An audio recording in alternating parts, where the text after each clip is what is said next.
마지막 날 주님이 오실 때 우리는 하나님의 자녀로서 예수 그리스도 안에 있는 자들은 호련히 변화되어서 예수님과 같은 완전한 그리고 거룩한 몸을 입게 될 것이다. 그 말씀이죠. 그래서 장래에 어떻게 될지는 아직 나타나지 아니하였으나 그가 나타나시면 우리가 그와 같은 줄 아는 것은 그 참모습 그대로 볼 것이기 때문이라 그랬습니다. 마지막 날 우리는 완벽하게 예수님을 닮게 될 것입니다. 우리는 아직 이 땅에 살아가면서 구속을 기다리는 그런 상태. 이미 예수 그리스도의 구속은 되었지만 몸의 구속은 영은 영적인 생명이 주어지고 혼도 마음의 새끼한 변화받아 성화를 이루는데 몸의 하나님 육체의 부활은 예수님이 다시 오실 때 그렇게 될 것입니다. 그리고 또 휴가가 일어날 때 호련히 변해서 예수님과 같은 몸을 입게 될 줄 믿습니다.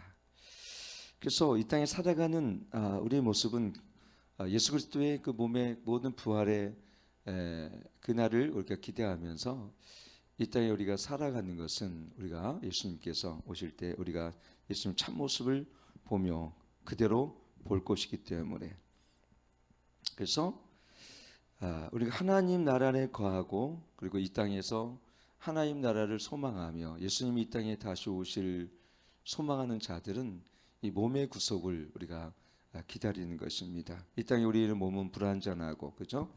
이 몸은 쇠약해지고 겉사람은 후패해지고 속사람은 날로 새로워지지만 겉사람이 늙어감에 따라서 우리는 때로는 이 땅에 참 소망이 없음을 그리고 이 세상이 참 한계가 있고 정말 솔로몬처럼 이 세상은 바람처럼 지나가는 그런 재와 같은 것인 것을 우리는 깨닫게 되었습니다. 그래서 우리는 사약해지는 것 또는 병들고 지치는 것이 꼭 나쁜 것은 아니에요.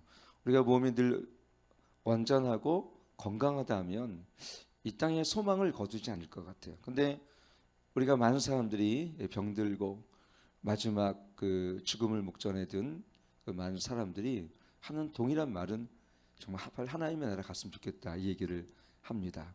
그게 뭐냐면 우리가 이 세상에 살아가는 이 육신은 한계가 있고 사역해짐을 통해서 정말 우리 육신의 장막은 정말 우리가 시간적으로 제한이 있지만 하나님이 직접 지으신 이 장막, 즉 영원한 우리 부활의 몸은요 한계가 없고 세잔함이 없고 그다음 육체의 질고가 없고 죽음의 고통이 없는 그런 몸을 우리가 있게 될 줄 믿습니다. 그러므로 이 땅에 살아가는 우리들은 예수님이 이 땅에 오심을 통해서 완전한 육신의 그 부활과 완전한 영과 혼과 육이 일체가 되어서 하나님의 나라에 영원히 살 것임을 기억할 때마다 우리는 어떻게 이 땅에 살아야 될 것인지를 오늘 이 3절 말씀은 기록되어 있어요. 그래서 3절은 뭐래요? 주를 향하여 이 소망을 가진 자마다 그랬어요. 이 주를 향하여 이 소망을 가진 자마다 그랬어요. 그러니까 우리는 우리의 마음이 주를 향하여 있어야 되고 그 소망은 어떤 것입니까? 이 소망은 주님이 오실 때 예수 그리스도 안에서 구속받은 자들, 성령의 인치심을 받은 자들, 그들은 반드시 부활의 몸을 입게 될 것이고 후련히 변화되어서 썩은 육체가 아니라 영원히 썩지 않을 몸을 입게 될 것이다라는 것을 이렇게 보게 되어집니다. 그래서 우리가 고린도전서 15장 보면 이 세상에 속한 형체가 있고요, 하늘에 속한 형체가 있는 거예요. 그게 다른 거예요. 우리 이 땅에 두 다리를 걷고 오늘도 이렇게 걸어다니며 살지만 있잖아요. 하나님 보실 땐 두 가지 부류입니다. 하나님께 속한 그 하나님의 영광스러운 자녀가 있고 이 세상 즉 마귀에게 속한 어둠의 자녀가 두 나라만 존재할 뿐입니다. 이 회색지대는 없습니다. 교회도 마찬가지입니다. 쭉정이와 알곡이 있는 것처럼 우리가 양과 염소로 구분되었듯이 우리가 교회 다닌다고 다 알곡이 아닌 것은 지금은 알곡과 가라지가 나눠지는 때예요. 어저께 강 집사님이라고 오신 분이 그걸 말씀하시더라고요. 집사님인데 참 날마다 성경을 80도 했대요. 80도. 야, 매일 성경을 읽고 매일 그 교회는 새벽기도가 거의 뭐 사람이 안 나오는데 그분은 매일 새벽기도 나오고. 나는 이 강호 형제가 성경을 한 80도 했으면 좋겠어요. 자, 그러면 신령하대요. 그분 딴 거 안 봐요. 오직 예수님. 정말 마음에 그 경건의 훈련이 어느 정도 돼 있고, 정말 솔직히 얘기하면 야, 이분들이 우리 교회 왔으면 좋겠다 그런 솔직히 조금 욕심이 생기더라고요. 근데 제가 얘기를 못 하겠는 게 거기 다니는 교회도 적은 교회라서 이분이 전 여러 가지 갈등이 있으신 것 같은데 제가 함부로 얘기할 수가 없더라고요, 사실은. 기도만 해드렸습니다. 근데 우리 이 시대에 정말 성숙한 그리스도인, 그리고 두 번째 하나님의 중심의 삶의 그리스도인, 세 번째 하나님의 주권에 세워진 그리스도인의 특징이 뭐냐면 이 소망을 예수 그리스도께 둬요. 이 땅에 오시는 예수님께 둬요. 베드로후서 3장 말씀처럼 너는 그때를 어떻게 하라고요? 새하늘 새 땅을 바라보면서 여러분 우리가 예수 그리스도 이 땅에 오심을 기다린 자가 되어야 될 줄 믿습니다. 그래서 이런 자들의 특징은 뭐냐면 그의 깨끗하심과 같이 그래. 그의 깨끗하심과 예수님이 이 땅에 사실 때 거짓이 없으셨잖아요. 예수님이 이 땅에 사실 때는 정말 예수님이 완전한 거룩의 삶을 사신 분이 예수님이셨습니다. 그래서 우리는 제가 어저께도 얘기했잖아요. 어저께 우리의 정체성은 예수 그리스도, 그리스도인이다. 그리스도는 예수님을 담고 우리의 인격이 예수님의 일치가 되고 우리 성품이 예수님의 성품과 일치가 되어지며 그 뜻이 우리가 하나가 되어지고 예수 그리스도를 사랑하며 예수님을 따르며 예수님 우리의 참 만족이 된 이것이 우리 그리스도의 정체성이다. 제가 이렇게 말씀을 드렸습니다.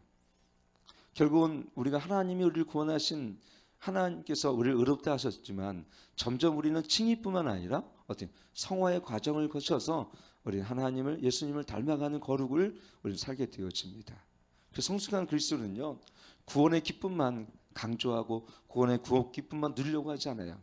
점점 자기를 죽이며 정말 옛자를 죽이고 점점 어떻게 됐습니까? 내 자신을 예수께 순복할 뿐만 아니라 성령께 순복하여 우리가 세상과 나실처럼 구별되어서 깨끗하고 거룩한 의와 거룩한 진리로 우리가 지어져가는 그런 새 사람의 삶을 산다는 것을 이렇게 보게 되어집니다. 그래서 우리가 사실 여기 보면은 그의 깨끗하신 것 같이 자기를 깨끗게 하신다. 그렇죠? 이것은 사실 우리가 주님 만날 그 자들은요, 우리가 우리의 정체성은 거룩한 신부이기 때문에 신부의 특징은 순결, 거룩이라고 했죠. 그 다음에 성결.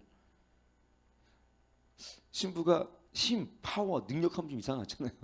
신부는 하얀 드레스를 입지 않습니까? 순결을 뜻하죠. 우리도 흰 세마포를 입게 될 것입니다. 그래서 우리 예수 그리스도 안에 있는 자들, 예수님을 기다리는 그리스도의 신부들, 또 그리스도의 하나님의 백성의 삶을 살아가는 자들은요, 어떻습니까? 우리는 항상 흰 세마포가 세상의 때로 오염되지 않도록 어떻게 해요? 늘 예수님의 보혈로 씻겨져 있어야 되며, 두 번째는 이거 회개로 인해서 깨끗함을 입어야 됩니다. 그래서 디모데전서 4장 5절 말씀은 말씀과 기도로 거룩해지나 이렇게 했어요. 말씀과 기도로 거룩해집니다. 결국은 회개와 기도와 말씀 위에는 우리 심령이 거룩해진 게 없어요. 근데 그것이 가끔이 아니라 매일 날마다 우리는 어떻게 해요? 주님 앞에 점독 홈독도 쓰기 위해서 날마다 우리는 어떻게 됩니까? 우리는 회개와 거기에 합당한 삶과 그 회개에 합당한 열매를 맺으며 살아가야 될 줄 믿습니다. 디모데전서 6장 14절을 보면 우리 주 예수 그리스도 나타나실 때까지 점도 없고 책망받을 것도 없이 이 명령을 지키라 했습니다.